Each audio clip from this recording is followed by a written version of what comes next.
Hi everyone, welcome back to the channel. In this video I'm going to show you how to fix Instagram blend feature not showing. So first of all, you need to make sure that you are using Instagram DMs.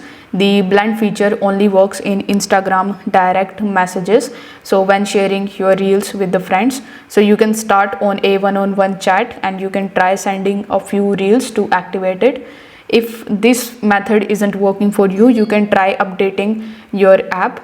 For that, you just have to open your Google Play Store or App Store. Here in the search bar, you need to just search for Instagram.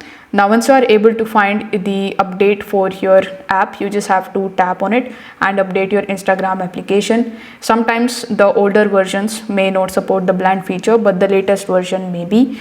So if this method isn't working, you can use a personal account. So blend may not appear on the business or the creator accounts. So if that's the case with you, and you can try switching to a personal account from your settings.